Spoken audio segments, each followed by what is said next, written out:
이 시간에 저는 추수 때 부를 노래라는 제목으로 오늘 말씀을 함께 나눠보기를 원합니다. 그는 죽기 전에 마지막으로 듣고 싶은 노래가 있었습니다. 인질극을 벌이던 탈옥수는 미지스의 할로데이를 들려달라고 했습니다. 1988년 온 국민은 텔레비전 생중계로 이 음악을 들었습니다. 비명이 들리고 생사가 오가는 극도의 긴장감 속에서 몽환적인 음악이 흘러나왔습니다. 고작 580만 원 절도 혐의로 17년형을 선고받은 그는 너무나 억울했습니다. 그는 지금 다가올 죽음을 예감하고 있습니다. 인질로 잡힌 여학생은 자살하겠다는 그에게 성경을 읽어주었습니다. 탈옥수는 날 위해 기도해달라고 부탁한 후 콧물이 바닥에 떨어질 정도로 많이 울었습니다. 마땅히 죗값을 치러야겠지만 그에게는 범죄자 냄새 대신 인간다운 눈빛이 있었고 후회의 마음도 엿볼 수 있었습니다. 한때 팝송을 즐겨 듣고 시인이 되고 싶었던 그 청년은 저격수가 쏜 총에 맞아 그 자리에서 죽었습니다. 실수하는 것은 인간이고 용서하는 이는 하나님이라고 말합니다. 김현승 시인의 표현입니다. 실수를 복수로 바꿔도 참 멋진 말이 됩니다. 복수하는 것은 인간이고 용서하는 이는 하나님이시다. 원한은 원한을 낳고 복수는 복수를 부릅니다. 인간은 복수를 꿈꾸지만 하나님은 용서를 이야기하십니다. 원수를 사랑하라고까지 말씀하십니다. 평범한 인간은 흉내조차 낼 수 없는 그 높은 도덕률을 주님은 가르쳐 주십니다. 그만큼 용서라는 것이 어렵다라는 말일 것입니다. 여러분은 어떻습니까? 세월이 흐를수록 낯은 두꺼워지고 순수함은 무뎌집니다. 모순으로 가득한 세상 속에서 종말론적인 긴장감을 잃어버린 채 오늘을 그저 낭비합니다. 세상은 포도주에 취한 자들로 가득합니다. 이렇게 세월은 흐르고 기억은 흐려져 가는데 어느새 인생 끝자락에 와 있습니다. 죽음의 강물을 건너기 전 마지막 호흡을 다할 때에 나는 어떤 노래를 듣고 싶어 할까요? 이 시간에 우리는 본문 말씀을 통해서 죽는 날 불러야 할 나의 노래에 대하여 함께 말씀을 나누어 보고자 합니다. 첫째는 낯을 땅에 던지니입니다. 우리 14절로 16절까지의 말씀을 읽어보겠습니다. 시작. 또 나는 보았습니다. 흰 구름이 있고 그 구름 위에 인자 같은 분이 앉아 있었습니다. 그는 머리에 큰 면류관을 쓰고 손에는 예리한 낫을 들고 있습니다. 그때 다른 천사가 성전에서 나와 구름 위에 앉으신 분께 큰 소리로 외쳤습니다. 주의 낫을 보내 추수하십시오. 추수 때가 이르러 땅의 곡식이 무르익었습니다. 그러자 구름 위에 앉으신 분이 그분의 낫을 땅에 던지니 땅이 추수됐습니다. 우리 자막을 한 번 더 보여주시면 14절에 흰 구름은 신성을, 인자 같은 분은 인성을, 금면류관은 재판관을, 예리한 낫은 추수를 상징하는 그런 단어들입니다. 2000년 전에 주님께서 이 땅에 오셨을 때 이 땅에서 그분은 말씀의 씨앗을 열심히 뿌리셨습니다. 주님이 다시 오시는 날 그분은 그 뿌린 씨앗에 대하여 추수하기 위해서 오십니다. 천사들을 하늘 이 끝에서 저 끝까지 사방에서 다 모으셔서 알곡으로 자란 성도들을 천국 창고에 들이실 것이다 라는 말씀입니다. 여러분, 성도들의 딜레마는 여기에 있습니다. 도미티아누스 왕제의 박해가 극에 달한 상황에서 성도들은 어떻게 이해할 수가 없는 상황 속에 지금 처해 있습니다. 예수님께서 세상에 오셔서 말씀을 뿌리신 후 60년의 시간이 지났고 로마 제국 내에는 이미 많은 교회들이 세워졌건만 왜 세상은 예전보다 더욱더 악으로 가득 차고 왜 성도들은 더욱더 살기 힘들어지는 것일까? 하나님이 살아계시다면 왜 악인들을 뽑아버리지 아니하시고 주님은 모른 척 방치하시는 것일까? 이런 딜레마에 성도들은 빠져 있는 상황이었습니다. 예수님께서는 이에 대해 뭐라고 말씀하시는지 우리 마태복음 13장 29, 30절 말씀 읽어봅니다. 시작. 주인이 대답했다. 아니다. 가라지를 뽑다가 밀까지 뽑을 수 있으니 추수할 때까지 둘 다 함께 자라도록 내버려 두어라. 추수 때에 내가 일꾼들에게 먼저 가라지를 모아 단으로 묶어 불태워 버리고 밀은 모아 곳간에 거두어 둘 거라고 하겠다. 가라지는 복통과 설사를 일으킬 수 있는 해로운 곡식입니다. 마귀가 좋은 씨 위에다가 가라지를 덧뿌리고 갔다고 했습니다. 사람들이 잘 때 몰래 와서 이렇게 가라지를 뿌리고 간 겁니다. 세상에 악이 존재하는 이유가 여기에 있습니다. 싹이 자란 후에 가라지는 그 생김새가 거의 다른 그 알곡 그 새싹과 거의 비슷하기 때문에 구분이 잘 안 된다고 합니다. 오히려 가라지는 더 튼튼하고 더 빨리 자라기 때문에 속기 쉽습니다. 이게 알곡인지 가라지인지 알 수가 없는 것입니다. 그렇기 때문에 예수님께서는 뽑지 말고 그냥 두라고 그렇게 말씀을 하십니다. 세상에 존재하는 악은 마귀가 몰래 와서 뿌리고 간 것입니다. 우리가 앞장서서 이 가라지를 뽑아버리면 어떨까요? 극악무도한 범죄를 저지른 자들을 다 사형시키고 예수님을 배척한 자들을 강제로 개종시키고 배신자 유다를 쫓아내버리고 세상의 가라지를 이렇게 깔끔하게 다 정리해버린다면 세상은 더욱 살기 좋아지지 않을까요? 주님께서는 추수할 때까지 둘 다 함께 자라도록 그냥 내버려 두라고 말씀하십니다. 악의 문제는 형벌을 통해서나 교육을 통해서나 복지를 통해서나 돈을 통해서나 악의 문제는 해결할 수 없다라는 주님의 말씀입니다. 기독교가 공인되기 전까지 로마에서는 10차례 대대적인 박해가 이루어집니다. 사도 요한이 지금 요한계시록을 쓸 당시에 교회는 파괴되고 성경은 불타고 성도들은 모든 시민으로서의 자격을 박탈당합니다. 목을 자라 죽이고 불태워서 죽이고 십자가에 매달아 죽입니다. 도미티아누스가 완공한 콜로세움에서는 군중들이 환호성을 지르며 그렇게 경기를 관중하고 있고 그리고 성도들을 그곳에 내몰아서 굶주린 사자들에게 찢어 죽게 만들었습니다. 근데 주님은 내버려 두라 말씀하십니다. 악인이 간교한 꾀를 써서 선한 사람을 올무에 빠뜨려 죽인다면 모른 척 내버려 둘 수 있을까요? 세상 사람들은 뗄나무 위에서 자면서 복수의 칼을 벼르거나 아니면 곰슬개를 핥으며 보복을 다짐합니다. 와신상담을 하는 것이죠. 여러분, 미치광이가 기차를 몰고 벼랑으로 내달린다면 운전석에서 그를 끌어내려야 하지 않느냐 하는 것입니다. 주님께서는 아니다라고 말씀하십니다. 악과 싸우지 말라고 그렇게 말씀하십니다. 가라지를 뽑다가 알곡까지 뽑을 수 있기 때문입니다. 여러분, 우리가 세상을 돌아보면 세상에는 우리가 뽑아버려야 되는 가라지가 참 많습니다.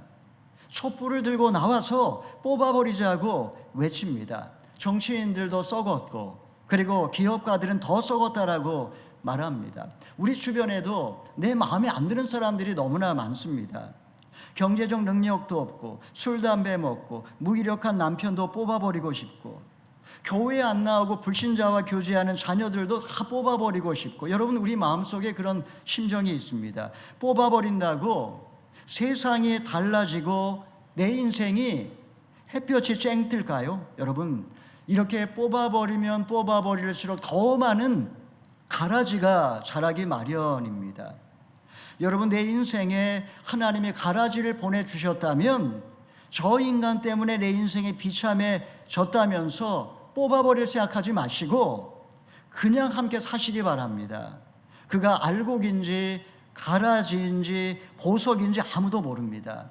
내가 당한 만큼 복수하고 싶은 것이 인간의 마음이지만 그러면 너도 악에 물들 수 있다라고 그렇게 말씀하시고 계십니다. 악인과 싸우려 하지 마시고 주님의 주권에 맡기고 견디라고 주님은 부탁하고 있습니다.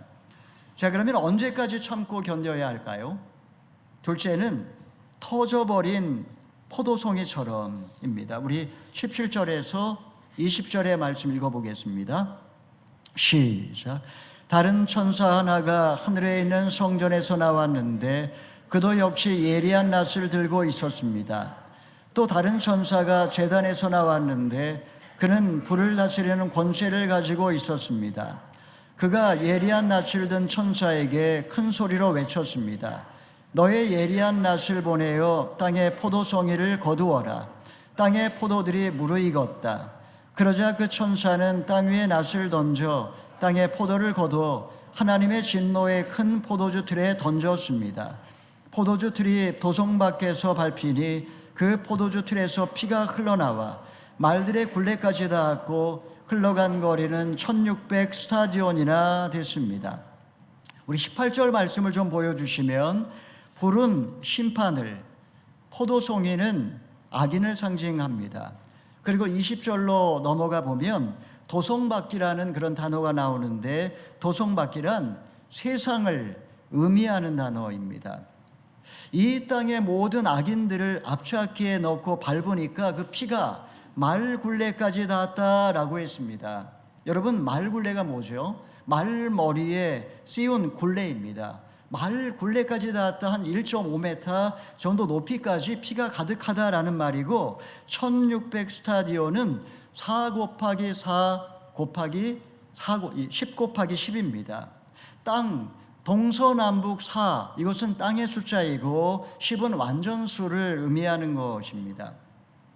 1스타디온은 190m니까 1600 스타디온은 300km 정도 되는 거리라고 할 수가 있습니다. 그러니까 서울에서 부산까지 온 땅의 피가 가슴 높이까지 차 있다, 이런 표현이라고 할 수가 있습니다. 포도 한 알 한 알에는 악마가 들어있다 라는 그런 중동의 속담이 있습니다. 세상에서 가장 탐스러운 포도송이는 아마도 최고의 어떤 정점, 권력의 정점에는 로마 황제일 것입니다. 입가에 흐르는 붉은 포도주는 흡혈귀 드라큘라를 닮았습니다. 그는 스스로 도미누스 에트 데우스, 나는 주님이요 나는 하나님이라고 그렇게 자기 자신을 불렀지만 피에 굶주린 악마처럼 그리스도인들을 죽였습니다. 심판의 날이 오면 악인들은 앞차키에 터져버린 포도처럼 비참한 최후를 맞아 지옥으로 떨어질 거라고 그렇게 지금 사도 요한에게 보여주고 있는 것입니다. 예수님은 가라지를 그냥 놔두라고 하신 이 말씀, 이것은 악을 묵인하고 악을 동조한다라는 뜻이 아닙니다. 내 눈에 있는 들보는 보지 못한 채 다른 사람의 눈에 티끌을 빼겠다, 달려들지 말라는 말이요, 선과 악을 구분짓겠다는 정의감으로 성급하게 누군가를 가라지로 단정하지 말라는 뜻입니다. 악의 문제는 역사의 종말의 날 주님이 해결하실 수 있는 것이고 인간은 그 악의 문제를 해결할 수가 없습니다. 내 손에 피를 묻히는 자는 결국 피로 망하고 악인에게 복수하는 자는 결국 악인을 닮아가기 마련이기 때문입니다. 우리 이사야 51장 17절의 말씀을 읽어보겠습니다. 시작. 깨어나거라 깨어나거라. 네, 읽어주시기 바랍니다. 네, 이사야 51장 17절. 네, 화면 한번 보여주시겠어요? 네, 읽어주시기 바랍니다. 시작. PPT가 안 나오네요. 뒤에 화면에는 나오는데 제가 읽어드리겠습니다. 깨어나거라 깨어나거라. 너 여호와의 손에서 진노의 잔을 받아 마신 예루살렘아, 일어나거라. 너는 사람을 비틀거리게 하는 술잔을 모두 비워 버렸구나. 지금 이스라엘에 관한 말씀입니다. 이스라엘은 하나님이 택한 민족으로서 율법을 받아 성전에서 예배를 드렸습니다. 분명히 그들은 알곡이었지만 악인을 닮아 있었기 때문에 진노의 잔을 피할 수가 없었습니다. 하나님은 이스라엘에게 두 가지 재앙을 보내주셨는데, 하나는 이집트가 쳐들어온 것이요, 다른 하나는 바벨론이 몰려온 것입니다. 칼과 기근이 덮쳐서 나라는 폐허가 되었지만 이스라엘은 깨어나기보다도 오히려 포도주에 취해서 쇠 속에 물들어서 비틀거리고 있었기 때문에 이사야 선지자는 깨어나라고, 일어나라고 그렇게 호통을 치고 있습니다. 알곡과 가라지가 함께 자라고 있기 때문에 우리가 이 세상에서 깨어있지 못하면, 일어나지 못하면 물들기 마련입니다. 하나님이 우리 인생에 진노의 잔을 주시는 이유는 심판의 추수가 멀지 않았음을 일깨워 주시기 위함입니다. 정신을 차리고 깨어있지 않으면 이스라엘처럼 새 속에 물들어서 술잔을 비우고 취해 비틀거리고 만다라는 겁니다. 여러분, 내 인생에 어떤 사건이 찾아왔다면 내 안에 탐욕스러운 포도송이가 다 깨어지고 심판의 날이 멀지 않았음을 일깨워 주시기 위한 사인이라는 사실, 여러분 잊지 마시기를 바랍니다. 거듭난 성도인 나에게 하나님이 진노의 잔을 마시게 하는 이유는 내 속에 있는 탐욕스러운 포도송이를 깨트리시고 나를 낮아지게 하셔서 주의 날, 그 주님의 날을 절실하게 소망하게 하기 위한 그런 사실이라는 것을 여러분 꼭 기억하시기를 바랍니다. 나는 알곡인지 나는 가라지인지 구분도 못하면서 예리한 낫을 휘둘러서 주변 사람들에게 상처를 주고 있는 그런 나의 모습은 없는지 한번 돌아보시기를 바랍니다. 여러분, 나를 힘들게 한다고 해서 가라지를 뽑아내려고 하지 마십시오. 싸우고 갈라서고 헤어지면 행복할 거라고 여러분 착각하지 마십시오. 오히려 가라지를 뽑아내게 되면 더 많은 가라지가 기다리고 있습니다.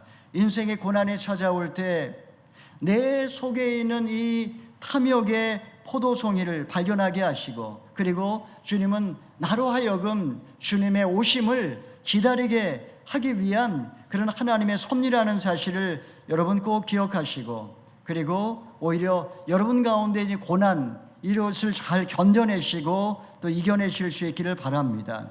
자, 그러면 말세를 살아가면서 우리가 해야 될 것은 무엇일까요? 셋째는 불타는 바다 위에서 부를 노래입니다. 우리 15장 1절의 말씀 읽어보겠습니다. 시작. 또 나는 하늘에서 다른 큰 놀라운 이적을 보았습니다. 그것은 7 천사가 마지막 7 재앙을 가지고 있는 것이었습니다. 하나님의 진노는 이곳으로 끝날 것입니다. 이제 7 천사가 마지막 7 재앙을 지금 준비하고 있습니다. 천사는 착한 일만 하고 악마는 나쁜 일만 한다. 여러분, 그게 아닙니다. 오히려 지금 천사가 이 땅에 엄청난 재앙, 마지막 재앙을 준비하고 있습니다. 근데 사도 요한은 보니까 하늘에 크고 이상한 이적을 보았다라고 그렇게 설명하고 있습니다. 여기서 이적을 영어 성경에서는 사인이라고 그렇게 번역을 했습니다. 하나님이 우리의 삶에도 어떤 사인을 보내실 때가 있습니다. 하나님의 진노를 대접에 담아 재앙을 내리시는 것은 뭔가를 가르쳐 주시기 위한, 나에게 뭔가를 깨우쳐 주시기 위한 사인이라는 겁니다. 포도송이의 탐욕에 취해서 살아가는 인생들에게 평소에는 하나님의 말씀이 전혀 들어오질 않습니다. 무슨 의미인지도 깨닫지도 못하고 알아듣지도 못합니다. 근데 어느 날 내 삶의 사건이 터지고 내 인생에 7가지 재앙이 닥쳐온다면 그제서야 여기에 뭔가 사인이 있다라는 것을 인식하기 시작하는 겁니다. 이 땅의 재앙 중에 어떤 것도 우연한 사건은 없습니다. 모든 것은 결국 나로 일깨워 주시고 나를 구원하기 위한 하나님의 섭리, 하나님의 사인이라는 사실입니다. 여러분, 우리가 인생의 혹독한 이 고난 속에 하나님의 놀라운 섭리를 발견했다면 이 세상을 살아가면서 우리가 해야 될 것이 무엇일까요? 우리 2절에서 4절의 말씀을 읽어보겠습니다. 시작. 나는 또 불이 섞인 유리바다 같은 것을 보았고 짐승과 그의 우상과 그 이름의 숫자를 이긴 사람들이 하나님의 하프를 들고 유리바다에 서 있는 것을 보았습니다. 그들은 하나님의 종 모세의 노래와 어린 양의 노래를 불렀습니다. 전능하신 주 하나님, 주께서 하신 일들은 크고 놀랍습니다. 나라들의 왕이시여, 주의 길들은 공의롭고 참됩니다. 주여, 주의 이름을 두려워하지 않고 주의 이름을 영화롭게 하지 않을 사람이 누구겠습니까? 이는 주만이 거룩하시기 때문입니다. 나라들이 와서 주 앞에 경배할 것입니다. 이는 주의 의로우신 일들이 드러났기 때문입니다. 2절을 좀 화면을 보여주시면, 불이라는 것은 심판을 뜻하는 것이고 바다는 혼돈의 세상을 의미하는 것입니다. 바다 속에는 짐승과 우상에게 경배했던 자들이 고통 속에 아우성을 지르고 있습니다. 지금 불타는 바다 속에서 그들은 지금 아우성을 지릅니다. 반면에 지금 불타는 바다 위에 성도들은 하프를 켜며 찬양을 부르고 있습니다. 모세의 노래와 어린 양의 노래를 부릅니다. 홍해를 건너가게 하시고 십자가를 통해 구원을 완성하신 그 하나님을 지금 찬양하며 예배하는 장면이라고 할 수가 있습니다. 그들은 하나님의 공의, 하나님의 사랑, 하나님의 영광, 하나님의 거룩하심을 소리 높여서 찬양을 하고 있습니다. 모세가 지팡이로 물을 치니 홍해가 쫙 갈라졌습니다. 이스라엘은 믿음으로 바다를 육지같이 건넜습니다. 하나님은 바로의 전차와 군대는 바다에다 수장시켰습니다. 예수님께서 십자가에서 다 이루었다 선포하시고 영원히 떠나시자 성전의 휘장이 위에서부터 아래로 갈라졌습니다. 이제 주를 믿는 자들은 죽음의 강물을 건너 구원을 얻지만 믿지 아니하는 자들은 지옥으로 가라앉고 마는 것입니다. 여러분, 참으로 이해할 수 없는 노릇입니다. 이집트는 고대 근동의 최고의 문명의 꽃을 피운 나라입니다. 바로의 전차는 얼마나 화려하며 그 위에 탄 군인의 위용은 얼마나 대단합니까? 사두개인들과 바리새인들은 유대교의 자존심입니다. 제사장의 옷은 얼마나 사치스러우며 바리새인의 삶은 얼마나 거룩합니까? 그런데 놀랍게도 그들 가운데 구원받은 사람들은 없었습니다. 오히려 노예로 살았던 히브리인과 사람 대접받지 못하고 살던 죄인들만이 구원을 얻었으니 아이러니라고 할 수밖에 없습니다. 바로의 전차는 바다에 가라앉았고 군인들의 시체는 바다에 떠 있습니다. 바리새인과 사두개인들은 마귀의 자식이라는 저주를 받았습니다. 저들은 죽었는데, 저들은 지옥으로 떨어졌는데 나는 살아난 이유가 무엇일까요? 도덕적으로 흠이 많고 학식도 부족하고 배경도 별 볼 일 없는 내가 구원받을 수 있는 이유를 알 수 없으니 참으로 놀랍고 기이하다라고 고백할 수밖에 없습니다. 하나님의 선택, 하나님의 예정, 하나님의 은혜라고 하는 단어밖에는 설명할 수 없는 것이 바로 이 구원의 신비입니다. 우리 고린도전서 1장 26절의 말씀 마지막으로 읽어보겠습니다. 시작. 형제들이여, 여러분의 부르심을 생각해 보십시오. 육신적으로 지혜 있는 사람이 많지 않고 능력 있는 사람도 많지 않고 가문 좋은 사람도 많지 않습니다. 고린도는 아가야주의 수도였습니다.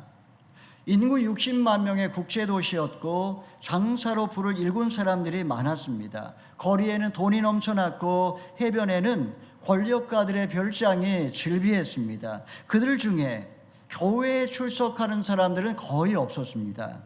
가난한 사람, 못 배운 사람, 도덕적으로 흠이 많은 사람, 병든 사람, 가문이 별 볼 일 없는 사람, 그런 사람들이 교인들 대부분이었습니다. 바로 이것이 하나님의 부르심의 법칙이라는 것입니다.